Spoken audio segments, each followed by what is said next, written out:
I don't believe Nature makes a lot of mistakes. And I believe that this was just like puberty. There's nothing to fix or medicate there. Just like puberty, nor is menopause. Menopause is a rite of passage that we are meant to go through. And when we start interfering with psychopharmacological situation and implementation, and I think we're messing with Mother Nature, and I'm not a fan. Welcome to the Rock Your Midlife podcast, your transformative sanctuary designed to guide you through self-discovery and provide the tools you need to find your purpose and navigate life authentically. Whether you want to optimize your health, boost your happiness, or deepen your self-love, this podcast is your ultimate toolkit. Welcome to Rock Your Midlife. I'm Dr. Ellen, the Midlife Whisperer, and I am thrilled that you're here today because this show has the potential to change your life. So you want to go grab some paper, get a nice beverage, and sit back and listen, because today I am joined by Dr. Amanda, better known as the Midlife Muse. She is a psychologist, a speaker, and author of Muse, The Magnetism of Women Who Stop Abandoning Themselves. Dr. Amanda believes that what we've been taught to fear about midlife is actually one of the most profound invitations of our lives. It's not a crisis. It's an awakening. Dr. Amanda, welcome to Rock Your Midlife. I am thrilled that you're here today. Thank you so much for having me. I'm excited to have this conversation with another woman who's in the midlife space as well. Yes, another silver sister. That's right. And can I just say your hair is just dynamite. Really Yours fantastic. Yours as well. So thank you. Millions of women, they reach midlife. I hear this all the time. I don't feel like myself anymore. And there actually was a study in the journal Menopause that found that 63% of women say that 50% of the time. So from your perspective, what's really happening beneath the surface when a woman says, I just don't feel like myself anymore? I'm like, hooray, this is so wonderful. Because the version of you that you felt like and the version of you that you were, more often than not, and I've been doing this for almost 30 years with women now, was built, that identity was often built on that structure that we were all indoctrinated in, which, as we know, is the patriarchal structure, right? And it's this idea of being a woman is all of these things. And so for her, if it was about looking a certain way, if it was about taking care of certain amounts of people, all the things that we check the box for, earning a certain amount of money, whatever it was for her, and it's different for women depending on where in the world they grew up and what philosophy that they were indoctrinated under. What happens to a woman in midlife is she's finally, for the first time, because her estrogen is dropping and that caretaking hormone is dissipating, she's coming into her own, and she's seeing that maybe for the first time in her life, she hasn't really been the center or the main heroine of her own life for any part of it. And so she might start to feel a little, quote unquote, selfish. She might start to feel like she doesn't want to think about everybody else before herself, or she would like to think of herself next to or in parallel with everyone else as opposed to on the back burner. So when she's saying, I don't feel like myself anymore, what's probably happening is a lot of those conditionings are starting to come into question for her. And what I find is happening, this is the opportunity to go back to the version of who you were when you were 6, 7 years old, because the average girl starts performing, and this number's probably moved, but around the age of 10 years old. She starts to notice that the world has expectations, family, religion, school, society, toxic beauty culture, so she starts performing. So what I think is happening in this midlife space, you're actually going back to your most raw and true essence when you were 5, 6, 7 years old, when you didn't suck your stomach in when you walked into a room, where you said what you actually felt, where you believed you could be anything you wanted and you didn't have to justify it. That's what I think is actually happening. So I would argue it's a return to the most real and authentic version of you. Yeah, and it's an opportunity, right? Instead of saying, what's wrong with me? Just say, hey, who am I now and who do I want to become? And I'm just curious about your own awakening, your own transformation. How did you become the Midlife Muse? I know you talk about this in your book and sort of looking around at all these women who were so fixated on looking young. And you were like, what is going on here? Tell us a little bit about how you became the Midlife Muse. I think I've always been someone who's had very deep introspection. I take absolutely nothing for face value. I'm always the one who's turning it upside down, inside out, very curious by nature, always. And so like anything else, as I approached this time in my life, and for me, what happened is the conversations that I was having previous with girlfriends, whether it was about family, career, life, started to take a turn to a really dark and slippery and very uninspiring place for me. Now, I know many women who can stay in those conversations and they're okay with it. And that's not a judgment. I just noticed for me, my soul was starving. It was ravenous for bigger conversation. And it seemed like it was centering around this fear of like, oh gosh, we're losing so much. I'm like, losing what? I feel like we're gaining so much. Look at we're all this wisdom we've accrued. And so my stance was I was starting to notice very different than a lot of women in my arena. And so I started asking more questions to more people, not just women but men. And men were like, yeah, I mean, I don't midlife. I guess I haven't even really thought about it. It's just a thing. And I thought it, and then you follow the money, right? So as I do with everything and raised my kids to question, be curious about everything, and always, always, always follow the money. If there's a thread to $1 billion industry, there's probably something you can unweave there and really see what's happening. And so that's what I was doing. And I was like, oh, I get it now. Of course, they have to make us terrified and afraid of this part of our life so we can buy all of these endless products. And a woman who's so busy trying to outrun aging and distracted in that arena and scrolling all night looking for the next cream, she can't actually show up with power, with confidence, lead revolutions. I feel like this time in our life, it's meant to birth something bigger. I'm insulted by the thought like someone's going to try to sell me another cream. Are you kidding me? That shit doesn't do anything. So it's like, no, I've got a revolution that I am in charge of. I am building a fempire. I can't be distracted about like what I'm putting on my face. So when I could see it for what it was, I was able to claim so much power and become the most liberated version of myself. And the very first thing, the bigger declaration, I'm 53 now, so I've been on this path for 13 years about declaring to myself I was never going to do any kind of Botox filler. I was going to stop coloring my hair. The biggest declaration around that was the stopping of coloring my hair. And initially, because I was letting it grow out naturally without blending it through or doing anything, because I'm always curious about who do I become on the journey. The becoming is the most fascinating part. I didn't want to rush it. I think the most disheartening, not shocking, but disheartening and sad thing was the reactions I got from women. Right. You talk about one in your book where two women actually came up to you and insulted you. And I loved your response. Yeah. Yeah. It was really what I knew then and I understand now is it was their projection of and their fear onto me. Right. And I have a choice. Do I want to absorb that? And do I want to build my life on other people's fear, or would I like to build it on the most luxurious narrative that I've already told myself and created? And there's that decision every single day. We as women get to decide. And I decided that my life is so much in my own hands. And I get to narrate the story by which I'm going to build it. And I refuse to build it on a cheap storyline. Yeah, that's a good point, though, following the money, that it's $1 billion industry. And now I'm also seeing it as I've been a dietitian for 30 years and seeing it with GLP-1s, which are great for people who need them for medical reasons. But women are literally disappearing. Yeah.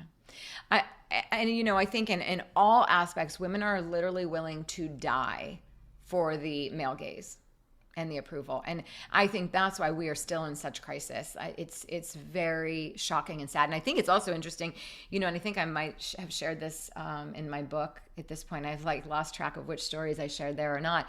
But somebody's saying to me, oh, well, it's easy for you to go gray. You're married. And I thought I would double down if I wasn't married because I have no interest in attracting anyone who thinks that I'm going to play that game and chase youth forever. The person who comes across the room, whether it's a man or woman, is like, wow, love what you're doing there. That maybe there's a possibility of something there, but I am not performing for anybody. So again, you can see where people project their own limitations. But now it's so interesting. Fast forward almost a decade later, I get stopped constantly. Especially in New York, I can't barely get off my block without someone stopping and saying something to me. And what I also understand is I've embodied such reverence for it. I also think that's what they're responding to is like the confidence, the joy, the liberation. It's not just the gray hair, it's the whole package that walks down the street with the gray hair on top of the crown. Yeah, and once you get over the grow out and you embrace it, you're kind of like most women that I meet who do go silver, their reaction is, it's so gorgeous. Why didn't I do this earlier? So, like, what are the lies that we have been told, and how did we get brainwashed into doing all this bullshit? Again, I think it was we are reading the wrong book. That's what I know is every single book, pamphlet, marketing, it's all been written with keeping women entrapped in this. And it's a form, it's also a way, I don't know if they were as sophisticated to think through this, but what I do know, the reality is there's only so much time and energy in a day. There's only so much money, in a average person's life. Of course, there's always the potentiality to keep earning, but we have to decide, where are we going to put that money? Where are we going to put that time? Where are we going to put that energy? And I know that I can't even be fully present here in this conversation with you if I'm so fixated on, maybe I should, instead of looking at her, maybe I should be looking at myself, and how does my hair look? How does this look? I don't care. I'm having a conversation with you. I will lose the magic of this potent moment if I'm distracted with that. And I see so many people doing that. They can't even fully be in the moment with the person. So they're missing the magic of their lives because they're so worried about how they look while they're living. And I think that it didn't start before, it didn't start when we were born. It's not a new thing. It's been forever. Our own mothers were shamed. You never talked about going through the change. It was like such a mark of like being extricated from society. It's a story, it's been running forever and ever and ever. And I think that the smaller we can keep women, the more worried we have them scurrying around trying to look younger, they'll just keep taking control. And then they keep women also infighting and competitive with one another, which is so pervasive everywhere. It's a perfect plan. Keep Yeah, and the it enemy. really, Keep it's the a enemy fighting and keep them worried about how they look. Keep them really small so they can never be in power. Keep them not confident. We don't ever have to worry about them. I mean, it's everywhere. Yeah, and I love that you say that, the most interesting thing about you isn't your looks. And it's like a double-edged sword. We're taught that the most important thing is about us is our looks. So our self-worth is based on how we look, and we have to be thin and young in order to get there. And so we're so obsessed with looking a certain way that we're losing what's truly beautiful and magical about us. And I know for me, I teach women self-compassion. My research showed that it actually reduces body shame, body dissatisfaction, improves self-worth based on appearance. What do you do to help women get away from judging themselves when they look in the mirror and seeing the divine worthiness of who they really are? What's your Yeah. technique to help women feel worthy and beautiful?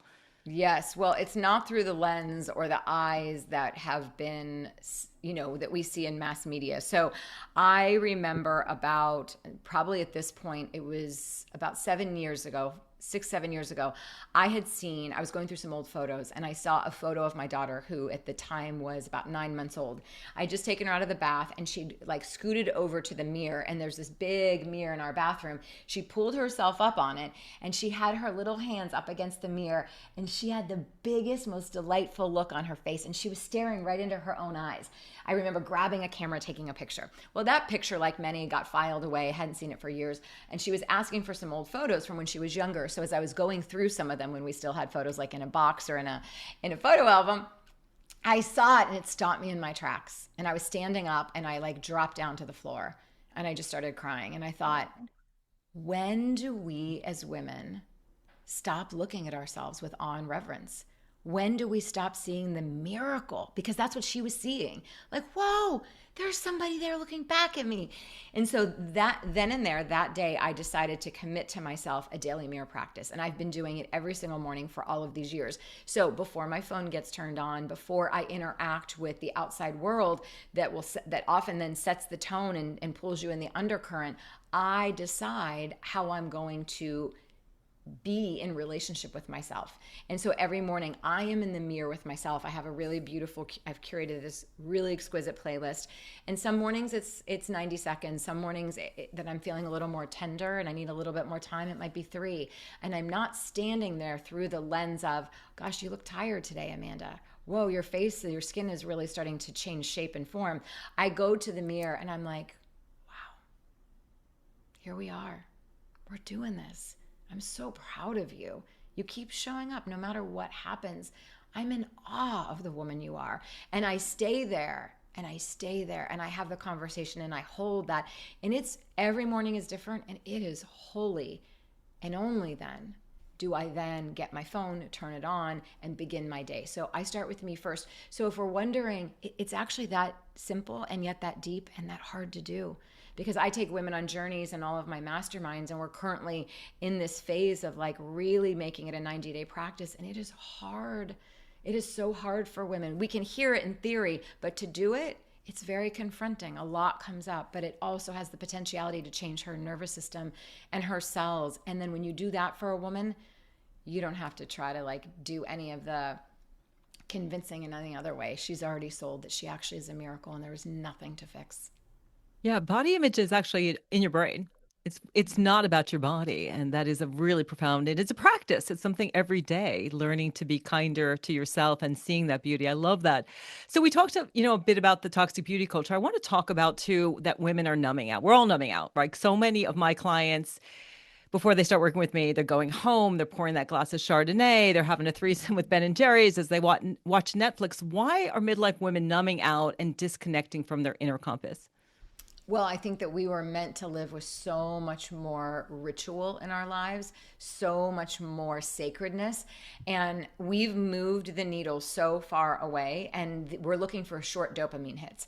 So maybe that glass of Chardonnay, even the sound of the bottle opening feels like a rush of dopamine. That Ben and Jerry's, that Netflix, the endless shopping online and scrolling, even gossip, right? All of these really cheap outlets that last for 15 or 20 minutes, and you've got to keep them going. Now they become an addictive pattern. And it's the only way your neural pathways associate rest, relief, escape. Because what we really are longing for, and what I have found in my world, because I work with all the same kinds of women, is they come in and they're like, oh my gosh, Dr. Amanda, I feel like coming into your world, I feel like I just opened this set of really luxurious doors that I didn't even know were possible. And now I've stepped into this portal. I never want to leave. It's so nourishing here. It's so luxurious. The conversations are so soulful. The way I'm feeling about myself. So I find most women I work with end up with help of their psychiatrist, not under my, I don't suggest this, but most of them end up getting off their antidepressants, anti-anxieties. Women stop drinking.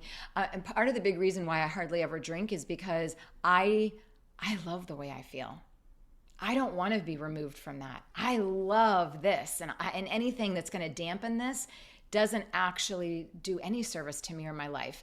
And so we only numb when we are feeling so disconnected and we're looking for some kind of a connection or dopamine hit. But I do it through the form of living a sacred life, living a life filled with ritual. Like the morning mirror practice is such a ritual. That depth, that soulfulness, that carries me all throughout my day. That's why I'm able to show up so profoundly connected to every moment of my life, because I'm not waiting for like, is it 5 o'clock yet for that glass of Chardonnay? This is so rich. Like my life becomes a ritual, and that aliveness, that is what you just can't wait to wake up the next day for it. And you don't want the day to end because it feels so incredibly beautiful. So I have a very different approach that brings women back online to this really ancient, we are living in a very fast pace of check the boxes, get all the things done, wake up, do it all again the next day. There's nothing sacred about the way we're living at all. And I think that's what women's souls are crying for. They don't know that consciously, but in all of my years of working with women, when I introduce them to this ritualistic way of living and being inside of their lives in a modern world, they are floored. They're like, I've never even heard anything like this before. Yeah, it's profound. I know so many women are going for the cheap dopamine hits, the phone, the wine, and then you start to realize that there is so much more, but you're still getting the dopamine. I know for me, I play the handpan. It's a really cool instrument, and it's hard. Sometimes it's easier for me to turn Netflix on and watch, another reality show, but the profound dopamine when you are rewarding yourself for doing something creative is so different. And then also, I'm curious, do you bring oxytocin in? That's a lot of my work is self-compassion. And I think that's the hormone we're not talking enough about, the mammalian chemical of care and connection. When you touch yourself, let's talk a little bit about pleasure. I think pleasure is the way we thank the universe for being alive. And it's something that women, especially when we think about our sexuality, it's always about him and his orgasm, but like starting to really embody embody that goddess energy? How do we get to this place where we're touching ourselves and we're generating oxytocin and we're really giving ourselves permission to feel good? Well, when you think about it, we are so trained to pose for approval, and we are so not focused on our own self-touch, our own self-approval. So I teach through an 8 archetypal journey. My work is based in that. And one of the archetypes that I lead with is the divine mother. And this has nothing to do with what kind of mother someone did or did not have, or whether or not someone does or does not have children. It's that own energy to be divine mother to themselves, which is rooted in profound compassion. No, zero judgment, so much beauty, so much self-caressing and care and pleasure. And then also another one, the erotic oracle. Like I blend all of them, on the journey. And the erotic oracle is the woman who knows her body. She knows what parts of her bodies are her erogenous zones. She doesn't even think twice about taking her crystal dildo and having like a real ceremony with herself and her pleasure, because she understands that it is her body. Right? And only if she chooses to welcome someone else in to participate with it, that can be a wonderful thing.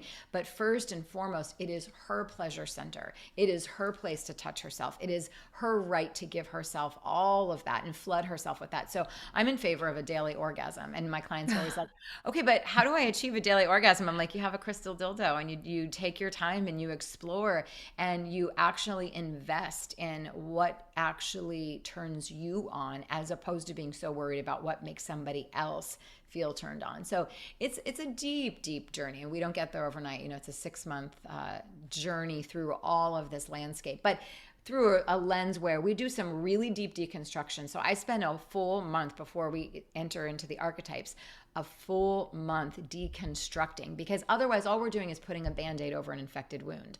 You can't start talking about these things and really hoping that they take root inside of women's lives forevermore until you've deconstructed the disease soil that they've been planted in. So until we do that, and the deconstruction is a really hard process, but until we do that and we spend a full month there, the other things are just, again, like I said, a Band-Aid over an infection. Yeah, that's so important. In your book, you actually invite the reader to make a list of all the things that they believe and question those beliefs, which is awesome. I'm really curious, though, how do you deal with the things that come up? Like in my work, shame comes up. Guilt is a huge one. When women start to prioritize themselves as that inner people pleaser, I don't know if you do any parts work, internal family systems work, where that people pleaser comes up, the self-critic comes up, trying to keep everything in order, trying to keep you safe. So I see guilt, I see shame, and I see trauma. So when those difficult things come up as a PhD psychologist, how do you help women work through the difficult emotions? Again, through the lens of the divine mother, it's like, first of all, I think it's important to unpack shame. Shame is quite manufactured, because who dictates what is or is not a shameful behavior or way of being? So we have more agency over that than we think we do. So I am a big believer of, let's unpack the shame and then let's actually decide.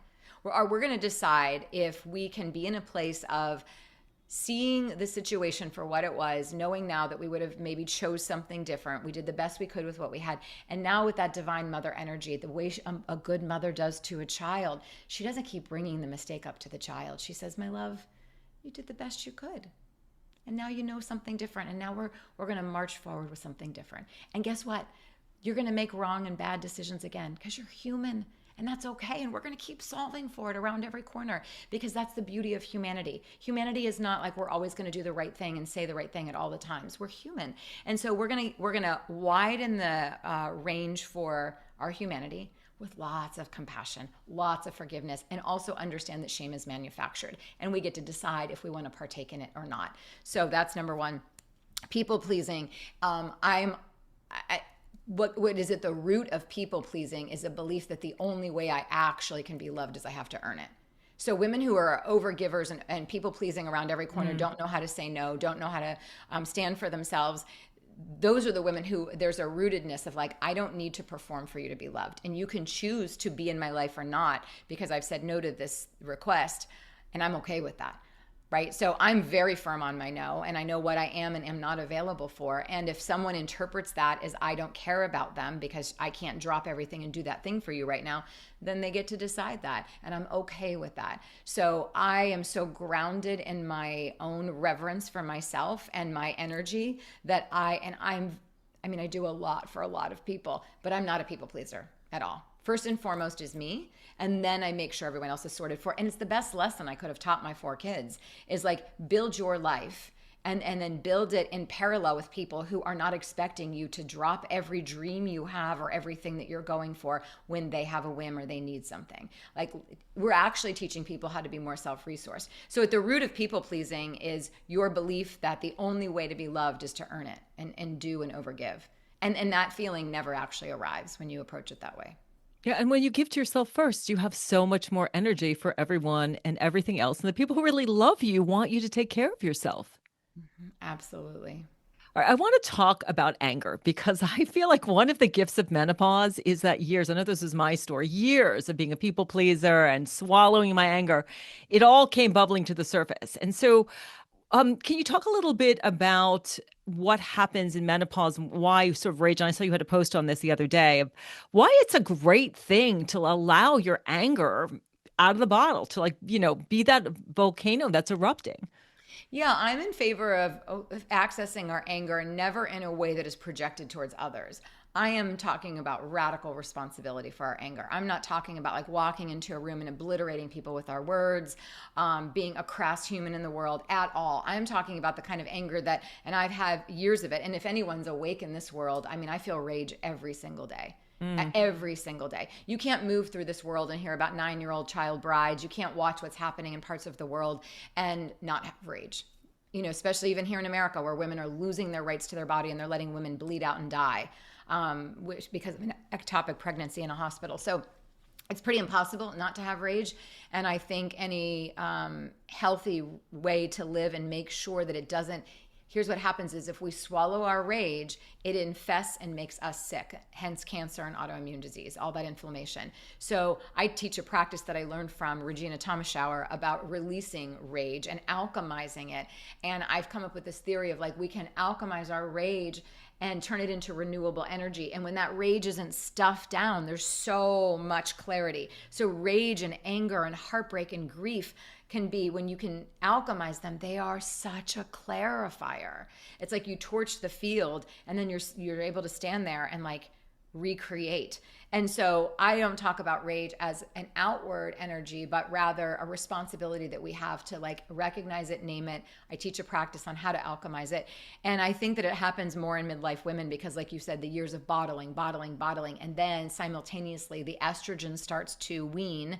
And when that's happening, she can feel it more. And then I think this is where we go real sideways is she feels all this rage. She goes to the doctor and she gets on a prescription and she gets numb again. Yeah, that's We good. need women's rage. How the hell else are we going to change this world? We need women activated. Yeah, which is a good reason to go to someone who is trained in menopause medicine, who is going to try to help you, I won't say balance your hormones, but give you the right level of hormones so you can function better as opposed to just getting an antidepressant. And I think that's a really big change where women are getting HRT instead of antidepressants. I didn't do any HRT. I'm on the other side now. You know, I've gone through and I've been 18 months now, no period.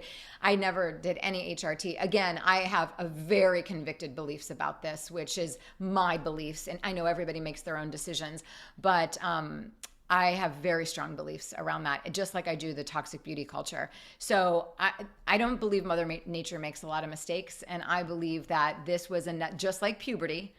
There's nothing to fix or medicate there. Just like puberty, nor is menopause. Menopause is a rite of passage that we are meant to go through. And when we start interfering with psychopharmacological situation and implementation, and I think we're messing with Mother Nature, and I'm not a fan.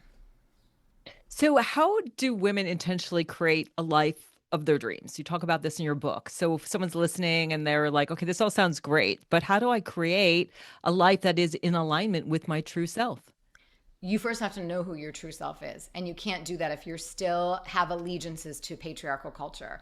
So if you're still living in a patriarchal world and you have allegiances to them in your marriage, in your place of business, in your communities, in your churches, it is going to be nearly impossible to even hear what the life of your dreams is, because you're so conditioned to listen to what the rules are and what is expected of you. So to really live the life of your dreams, I know exactly how to do that. I've been doing that for years, and women build unbelievable businesses and rebuild their marriages. Some women leave their marriages, make complete changes, become cured of like all these autoimmune diseases. But it is not a, here's the, I could never even begin. It would be insulting to the process to even try to describe it on a podcast. But it's a very, very, just like all of my work, it's a really deep process, because you didn't get there. Decades and decades and decades of abandoning yourself. You didn't get there overnight, and we're certainly not going to have an overnight fix for it. So it's for the woman who's really ready, like really ready to do the really rich, deep work so that she can live the life of her dreams. But to live the life of your dreams, that's a big statement. That's a huge declaration. And that takes work, and that takes time. And that takes a lot of deconstruction.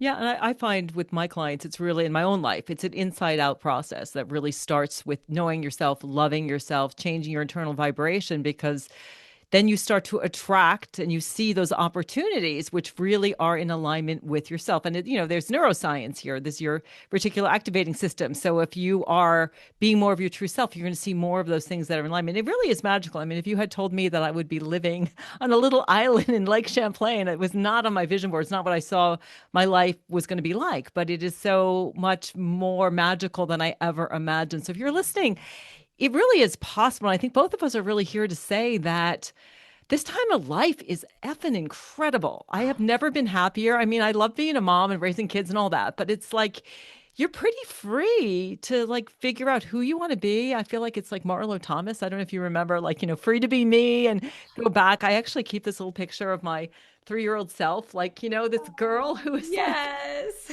like who were you before the world told you that you couldn't be her anymore? So I'm curious, you talk a lot about more. What is the more? And I'm so sorry that magazine went, because that was one of those things. I don't know if you remember More magazine, but what No. is the more that midlife women are looking for?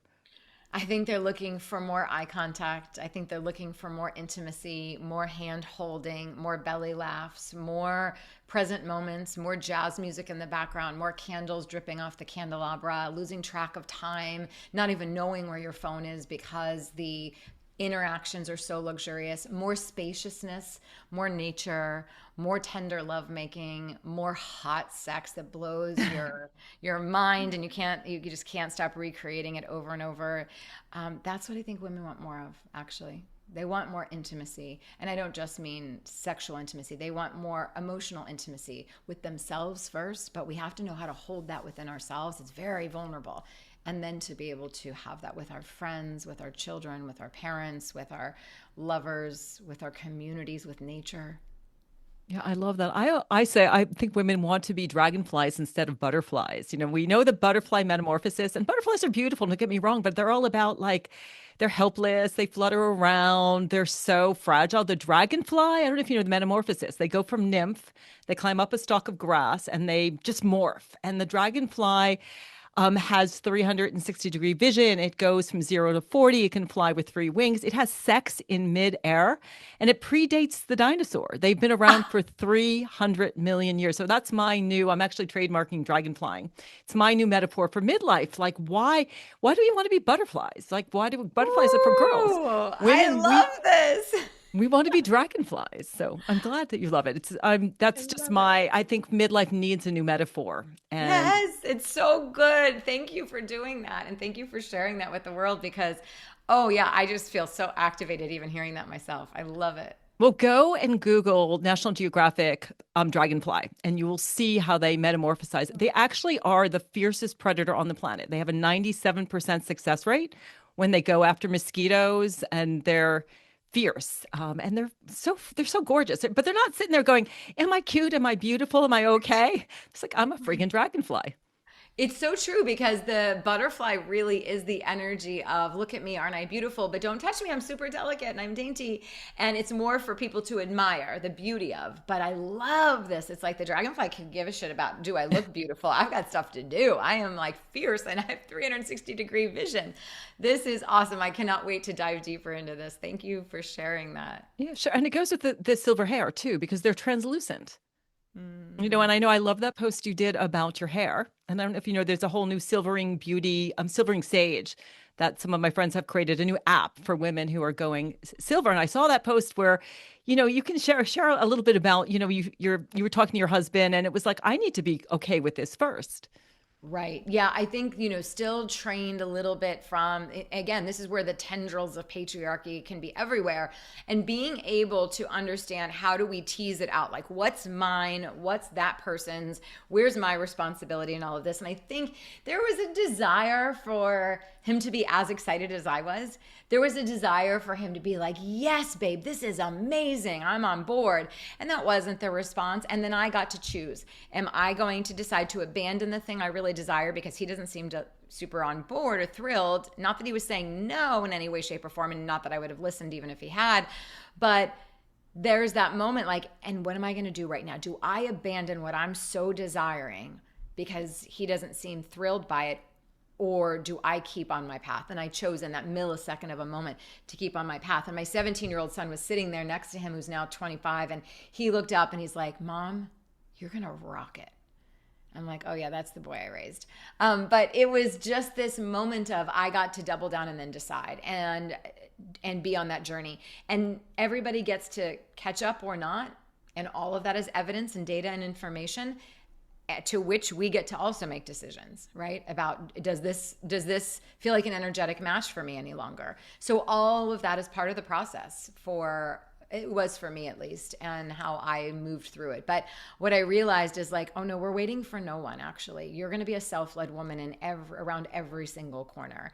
And it's amazing when a woman is so convicted in something and the people that she loves eventually lean in and get quite curious. All they're normally doing is operating from an outdated narrative as well. And so, it's just creating conversations that allow us to really upend and explore. And I think for my husband, it was like, so then help me understand. I'm super curious. You've gone gray. It was a non-issue. It was like a non-event. It was never even discussed whether you were going to color it or not color it. So help me understand, like, how do you think we got here as a society? And what about me continuing to do that seems like it would make sense? And who am I actually doing it for? Because I don't want to do it for me, right? So bringing like those kinds of questions and explorations is what allowed us to unpack it in so many different ways for him to really even arrive at like, oh my gosh, yeah, this is so ridiculous. I can't believe women live by all these double standards. And now he's the one who points them out to me everywhere we go. Like he's more into it than I am. He's like, look at that, look at that. I'm like, welcome to the party, honey. Yeah, I don't think I've ever met a woman who regrets going silver. I know that there's a lot of women who regret. I was kind of talking to a woman a couple weeks ago who had a lot of plastic surgery in her 40s. And now that she's in her 60s, it's like, ooh, why did I do that? Going silver, it's reversible, but it is a magic moment. But I love the moment in the post where he caught you. I think you were hiking in a cat and he looked at your hair and he was like, oh my God, silver hair is so dynamic. It's clear. And so like sometimes my hair is white and sometimes it's like all different color. It's amazing. Depending on the lighting in the room, right? Like I go outside and it looks like snow, but if I'm in a room where it's not as bright with the sun shining, it looks a little bit dark still. But it's really fascinating. It looks different depending on what you're wearing, where you are, what time of day it is, how much natural light is there. And when you look at yourself with those soft eyes, those compassionate eyes like you do in your ritual, you look and you just see, wow, there's nothing to cover up. This is who I really am. That's why I think it's such a profound thing, because you're admitting that I'm not 24 or 30 anymore. I'm in my 40s, my 50s. And I have no desire to be. Yeah, absolutely. No desire to go back to, and this, like you said, oh my gosh. And I think that's why I'm so impassioned in the work that I do, because I really want to like run through the streets and tell all the women, it's like, They're all lying to you. I swear it's amazing. Because I want all women to feel this way. I want them to arrive at this place where it's finally like, I feel like I've exhaled in the last 7 or 8 years in a way that I was bracing before. Yeah, so true. And so, if ever any woman listening today believed one thing about herself after listening to our conversation, what would you hope it would be? Woman's taking one takeaway. That she is divinely created. She's divinely created. And all she has to do is merge with that belief and watch what unfolds. And if a woman feels like she's lost herself, I don't know myself anymore, what's the first step she can take today to begin to come home to herself? Come home to yourself in front of the mirror.